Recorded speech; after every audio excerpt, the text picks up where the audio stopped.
ছোট সাহেব, রাত দিন আপনি শুধু ব্যস্ত থাকেন, তাই মন খুলে আপনার সাথে দুটো কথাও বলতে পারি না। ফুল আপনার খুব প্রিয়, তাই না ছোট সাহেব? এই জন্যই তো রাতে এসে আপনার ঘরে ফুল দিয়ে গেলাম। আচ্ছা ছোট সাহেব, বলুন তো আমাকে আপনার ভালো লাগে কিনা? মোটেও না। আরে আরে,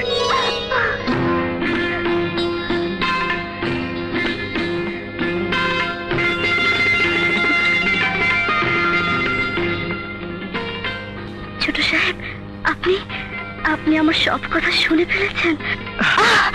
শুনেছি এবং প্রশ্নের উত্তরও দিচ্ছি। যেদিন তোমাকে প্রথম দেখেছিলাম সেদিনই তোমাকে আমার ভালো লেগেছিল। ছাড়ুন ছাড়ুন ছোট সাহেব, কেউ কেউ দেখে ফেলবে তো। ভালোবাসতেই যদি পারলে তাহলে লোকজনের ভয় কিসের? কারণ আপনি বড়লোকের ছেলে আর আমি আপনার বাড়ির সামান্য এক বাদী। চুপ করো খুশি, চুপ করো। মানুষ তো একই স্রষ্টার সৃষ্টি। আমার কাছে ধনী গরিবের কোনো পার্থক্য নেই। ছোট সাহেব, হ্যাঁ, তুমি আমার ভালোবাসা। তোমাকে ছাড়া আমি কিচ্ছু বুঝি না খুশি, কিচ্ছু বুঝি না। সুমন, এসব আমি কি দেখলাম সুমন? মানে হাউ ডেয়ার ইউ টাচ হার!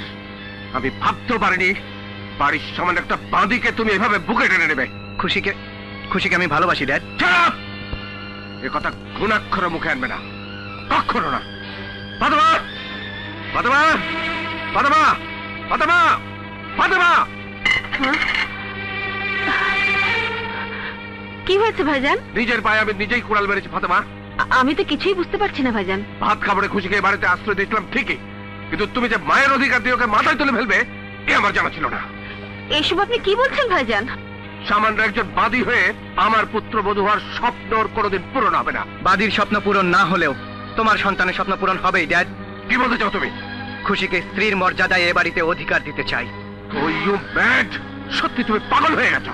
জানি ভালোবাসা মানুষকে পাগল করে ড্যাড, কিন্তু তুমি হয়তো জানো না ওই ভালোবাসাই মানুষের জীবনকে চিনতে শেখায়। তাহলে তুমিও জেনে রাখো, মিল শ্রমিকের দাবি দেওয়া সহজে মেনে নিলেও তোমার এই বাদীর ভালোবাসার দাবি আমি কোনোদিনই মেনে নিতে পারবো না। ফাতেমা, কাল সূর্য ওঠার আগেই খুশিকে এই বাড়ি থেকে বের করে দেবে। এখন আমি কি করব সুমন? এখন আমি কি করব?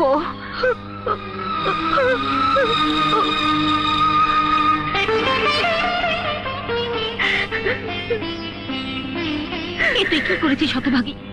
কেন বামুন হয়ে চাঁদে হাত দিতে গিয়েছিস? আমি তো তোমাদের ধন দৌলত চুরি করিনি মা।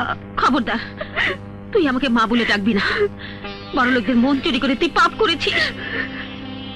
আজ যদি আমার রক্তের পরিচয় পেতাম তাহলে বোধহয় তোমরা আমার ভালোবাসাকে পাপ বলতে পারতে না। কিছুতেই না, কিছুতেই না।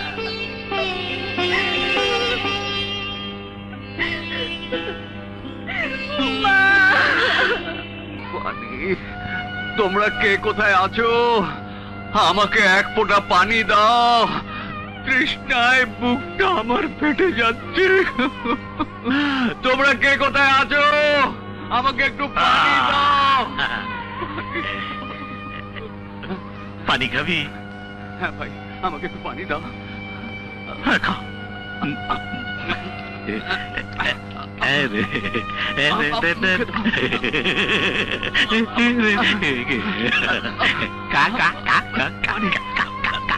পানি দাও।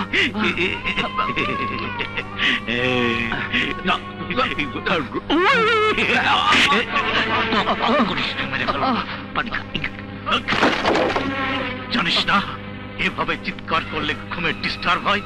আমার চিৎকার করলে গলা টিপে মেরে ফেলবো। না বাবা, আর চিৎকার করবো না। কথাটা মনে রাখিস। নবাব, নবাব তুই কোথায়? এই নরক থেকে তুই আমাকে বাঁচা নবাব, তুই আমাকে বাঁচা।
রুনা, এই রুনা, ড্যাডি, আমার বাঁধন খুলে দে।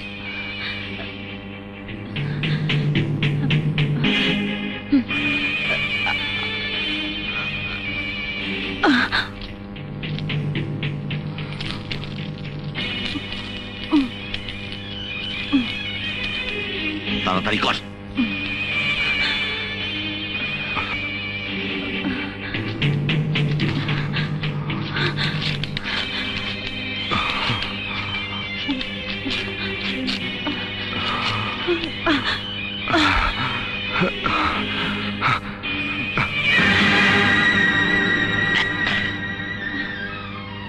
ড্যাডি, আমাকে মুক্ত করে নিয়ে যাও। আরে যা যা, নিজে বাঁচলে বাপের নাম, আমাকে যেতে দে, তুই থাক।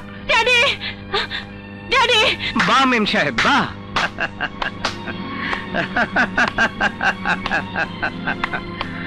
কি হলো মেম সাহেব, উপকারীকে বাগে খায় তাই না?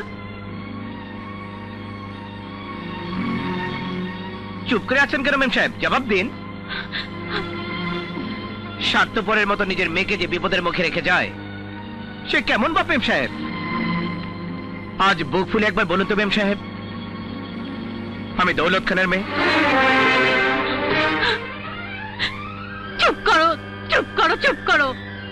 নিশ্চয়ই এবার আপনার নিষ্ঠুর বাবাকে চিনতে শুরু করেছেন। আরো চিনবেন মেম সাহেব, আরো।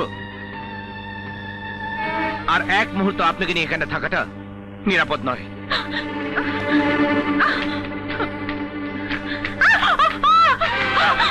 যান, সাবান দিয়ে গোসল করে পরিষ্কার পরিচ্ছন্ন হয়ে আপনার ওই নোংরা বাবাকে চেনার চেষ্টা করুন। আমি কি তোমার সামনে গোসল করবো? ঠিক আছে, আমি সরে যাচ্ছি।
আগে বলবেন তো মেম সাহেব, আপনি সাঁতার জানেন না? সাঁতার জানলে তো আমাকে বাঁচাতে পানিতে ঝাঁপ দিতে না নবাব। সাঁতার না জানাতে নিজেকে ভাগ্যবতী মনে হচ্ছে।